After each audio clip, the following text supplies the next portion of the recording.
আসসালামু আলাইকুম। পূর্ণতা বুলাকে সবাইকে স্বাগতম। আজকে আমি দেখাবো লাউয়ের একটা রেসিপি, আর সাথে থাকছে চিংড়ি মাছ আর সম্পূর্ণ সরিষা বাটা দিয়ে এই রেসিপিটা নতুনভাবে আমি তৈরি করে দেখাবো। ভালো লাগলে সবাই একটা লাইক, কমেন্ট আর শেয়ার করে পাশে থাকবেন, চ্যানেলটি সাবস্ক্রাইব করবেন। আমি এখানে উপকরণ নিয়েছি কাঁচা ঝাল, সরিষা, জিরা আর পেঁয়াজ, আর সাথে থাকছে গলদা চিংড়ি।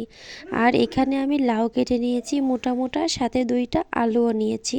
তারপর আমি কড়াইটা বসিয়ে দিলাম। বসানোর পর আমি সাদা তেল দিয়ে দিলাম। তারপর চিংড়ি মাছটা আমি ভেজে নেব শুধু লবণ আর হলুদ দিয়ে।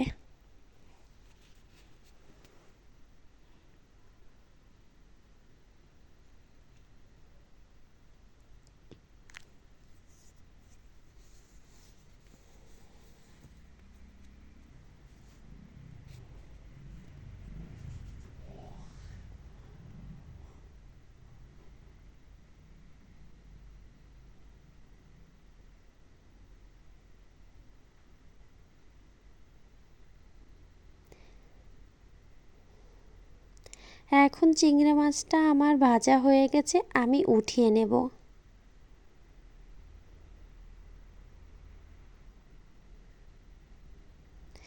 আমি কড়াইয়ের ভিতরে আমি আরও পরিমাণ মতো সাদা তেল দিয়ে দেব। তারপর কুটে রাখা সেই লাউটা আমি দিয়ে দেব।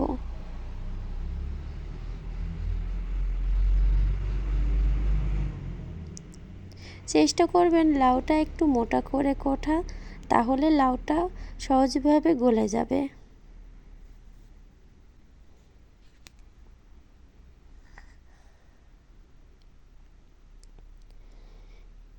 তারপরে লাউয়ের মধ্যে আমি শুধুমাত্র লবণ দিয়ে একটু নাড়াচাড়া করে ঢেকে রেখে দেব 10 মিনিট।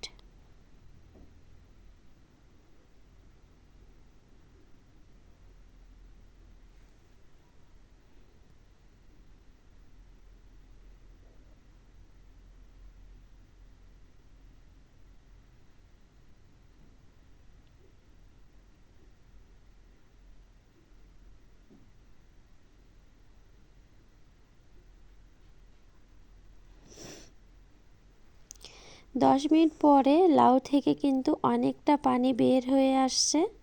দেখেন, আমি কিন্তু লাউয়ের মধ্যে একটুও এখনও পানি দেয়নি। এবার সেই মশলাগুলো বেটে রাখছি সেটা দিয়ে দেব। আর চেষ্টা করবেন সরিষাটা একদম মিহি করে বাটার, আর পেঁয়াজগুলো একটু থেতো করে দিয়েছি। তারপর এখানে মশলাটা দেওয়ার পর বাটিতে যে মশলা ধোয়া পানিটা, আমি শুধু এইটুকু পানি দিয়েই লাউটা কষিয়ে নেব।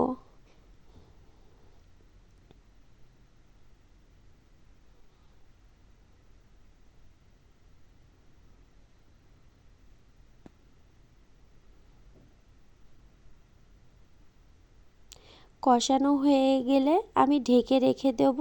আমি কিন্তু এখনও হলুদ দেইনি। এই দেখেন লাউটা কিন্তু নরম হয়ে আসছে। এর মধ্যে আমি এখন হলুদটা দিয়ে দেব। লাউ যখন অর্ধেক পার্সেন্ট সিদ্ধ হয়ে যাবে তখন হলুদটা দিতে হবে। আগে থেকে যদি লাউয়ের ভিতরে হলুদ দেওয়া হয় তখন লাউটা শক্ত হয়ে যাবে, সিদ্ধ হতে চাইবে না। এখানে আমি হলুদটা দিয়ে কষিয়ে নিয়েছি। তারপর যে ভেজে রাখা চিংড়ি মাছটা দিয়ে আবারও 5 থেকে 10 মিনিট আমি একটু কষিয়ে নেব।